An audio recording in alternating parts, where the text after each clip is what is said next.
There is no substitute for real chemistry, and Deadpool and Wolverine has it in spades. Sure, the movie suffers from the same problems most franchises do. As soon as the Deadpool franchise made a little bit of money, the budgets got bigger and the stories got more grand in scale. What made the first Deadpool so good with its minimal budget was how deeply personal the actual story was. Deadpool was just your friendly neighborhood merc that didn't want his fiancée to watch him die of terminal cancer.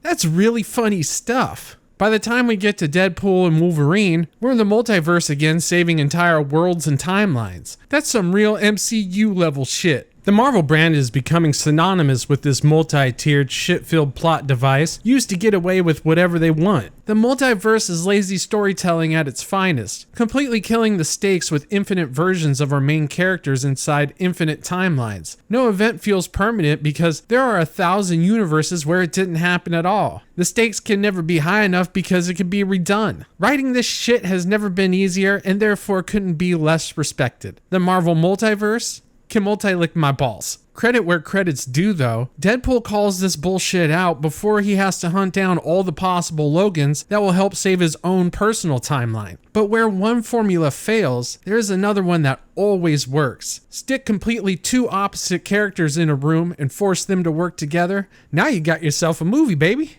It worked for Lethal Weapon.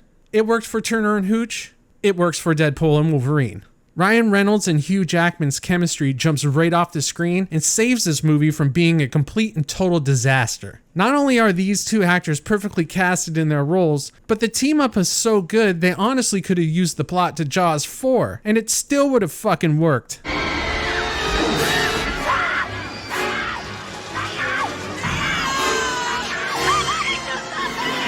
This is a multiverse movie, so technically there is a shark looking to chew Deadpool and Wolverine's asshole out somewhere. But in our timeline and this spoiler-free review, I'm going to keep the plot as simple and as vague as possible. After being rejected by the Avengers, instead of thanking his lucky stars, Deadpool retires to a life of normalcy, working as a used car salesman with the heavy feeling that he's never lived up to his full potential. That is until his world comes crashing down when the Time Variance Authority recruits him to help safeguard the multiverse. More on this bullshit organization later. The only catch is his timeline is scheduled for routine destruction before its anchor being, which is an individual whose existence keeps their respective timeline stabilized and intact, has died. Logan is that individual. Deadpool's dumb plan is to travel various multiverses trying to find any Logan and stuffing him back in his own timeline to save it. That's when it all goes to shit for Deadpool and the entertainment officially begins. And that's it, that's the basic plot before I start spoiling it for you.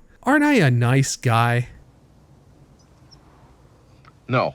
Now let's get this shit out of the way real quick. Deadpool and Wolverine is not going to save the MCU. If you go into this movie with that thought process, you're really going to fucking hate this movie. I'm not even sure the MCU wants to be saved from itself, because the only way that happens is if the MCU stops sucking so much dick. Instead, if you go into this movie looking for another good addition to the buddy action genre, you're going to be thoroughly entertained until you soak through your zipper. Rather than just being co-stars with one foot on the set and another one in their trailer, Ryan Reynolds and Hugh Jackman play off each other so well, it looks like they've been friends for years. Both brought their respective energy, and Jackman brought his A-game in acting. In turn, the audiences got to see something special go down. It's no joke when I say that Ryan Reynolds and Hugh Jackman's team up easily carries this movie across the finish line. Still keeping it spoiler-free, you'll hear a lot about the cameos in the movie. How they kept all these cameos under wraps is actually pretty mind-blowing to me. This was some mafia-level Omerta type shit. Lives were obviously threatened.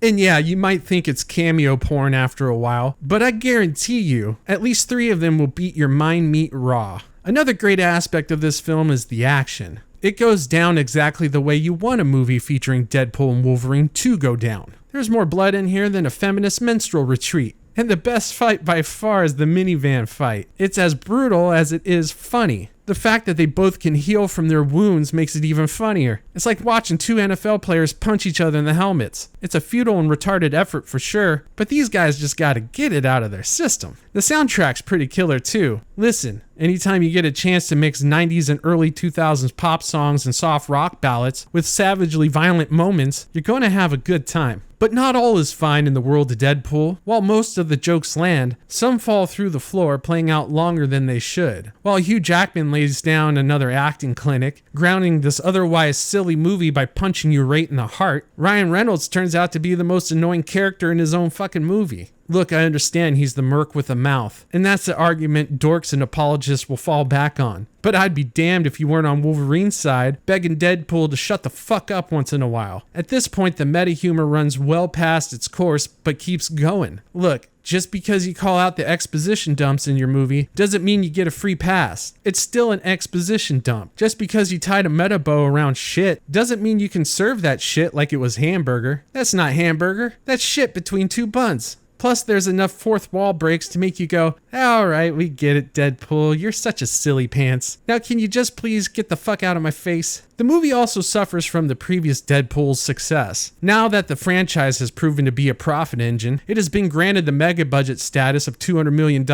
Long gone is the feeling that you're watching a punk rock comic book movie that's on the fringe. Now it feels like it's a part of the machine itself. It's got Disney's corporate stank all over it as Deadpool firmly nests himself inside the MCU. But I do have to give Disney some credit here. They allowed Deadpool to still be Deadpool. And it's surprising to me that they allowed Deadpool to have a couple jokes thrown at their own expense. Not once did it feel like there was 1,000 executive notes tying up the production, making sure every little thing that was uttered wasn't neatly trimmed and pruned to Mickey Mouse's liking. Yet, just like corporate Disney attempting to tie everything together, Deadpool requires you to do a little bit of homework outside of its own trilogy. If you haven't been strictly glued to all things MCU, you're going to be lost at some moments in this movie. The time variance authority is something most normies aren't going to know about. It's become exhausting for everyday audience members to have to do some homework. Why are you making us do this, MCU? Most of us aren't going to watch your dumb shows. How about instead, you do a little bit of homework and give your audience what they want?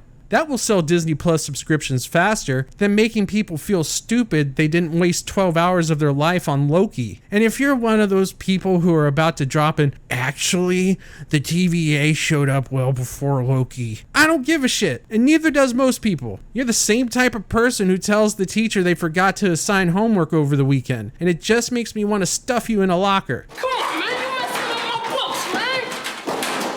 I'm a tough. Is Deadpool the MCU's savior the trailers claim it to be? Hate to blackpill you, but no. Marvel will continue to churn out failure after failure well after the dust has settled from Deadpool and Wolverine. It's not even the best Deadpool movie. Is Deadpool and Wolverine a flawed buddy action movie still worth the price of admission? Without a doubt. Cringe-inducing flaws and all, it's a good addition to the Deadpool franchise.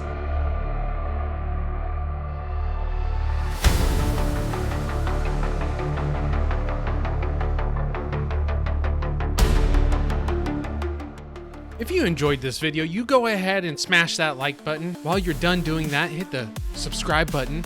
And then, after that, share this with your friends, family, people you hate. Maybe you don't like my content and just want to waste somebody's time. Do it, share it. Thank you. It is much appreciated. I'm out of here.